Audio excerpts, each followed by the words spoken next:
put your K-12 assessment tools to the test with 15 powerful questions. I recently attended a professional learning event titled Developing Targeted Assessments, facilitated by my friend and Director of Learning, Darren Spyksma. Darren is a phenomenal thinker and has partnered with other education leaders to facilitate a 4-part assessment series for K-12 educators this year. The series looks closely at appreciative assessment, the language of assessment, growth-focused assessment, stories of assessment, and more. In developing targeted assessments, Darren challenged us to put our summative assessments to the following test, and there's just too much gold here not to share. A checklist for pedagogically strong and equitable summative assessments. Here's the challenge. Sit down with yourself and your next summative assessment and put it to the test with these 15 questions. 1. Was the assessment planned ahead of time? 2. Does the assessment activity strengthen the student's sense of belonging in the community? 3. Were the criteria for demonstration of proficiency co-created with students? 4. Does the assessment make clear that learning is the goal, not achievement? 5. Is the assessment clearly and directly tied to curricular learning targets? 6. Are relevant learning targets visible or made clear to students in the assessment tool? 7. Has the assessment been sectioned off or organized by learning targets? 8. Does the assessment incorporate elements of student voice and choice?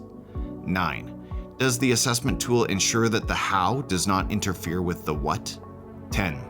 Is the content of the assessment being shared with students prior to students beginning it? There's nothing to be gained by surprises. 11. Does the assessment make authentic applications and connections in the world outside of school? 12. Were colleagues or other professional voices given the opportunity to review your assessment tool and offer feedback? 13. Was the assessment activity shared with students at the beginning of the unit or prior to learning? 14. Does the assessment tool offer blank spaces or openings for students to communicate and represent their own learning however they want to? 15. Do the assessments make it clear that the results are not comparative and that every child has the opportunity to be successful?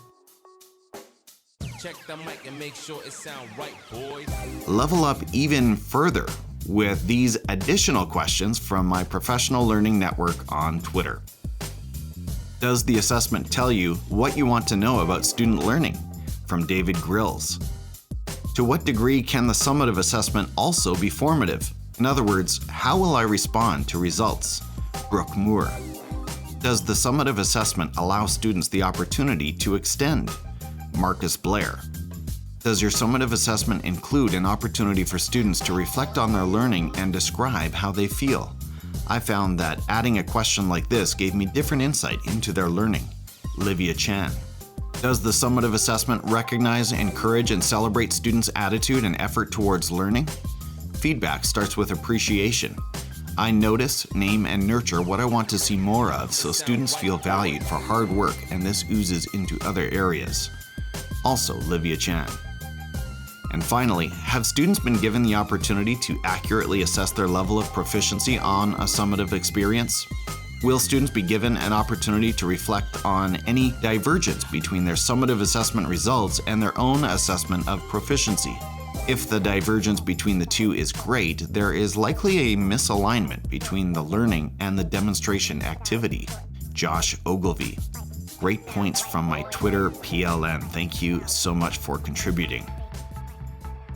And now in closing, did your summative assessment tool pass this test? If so, you might just be ready to give it to your students. What questions would you add to this list? My name is Tim Cavey, and I'm proud to contribute to the education conversation through the Teachers on Fire podcast. I'll invite you to join me live on the Teachers on Fire YouTube channel every Saturday morning for conversations with inspiring educators that will warm your heart, spark your thinking, and ignite your professional practice. These discussions are a ton of fun, partly because I can display your comments on screen during the broadcast. If you haven't taken part in the roundtable, check it out on YouTube next Saturday morning at 8 a.m. Pacific, 10 a.m. Central, and 11 a.m. Eastern. Thanks again for listening to this Spark episode. In these challenging times, take care, share an encouraging message to lift up a colleague, and keep that fire for learning burning bright.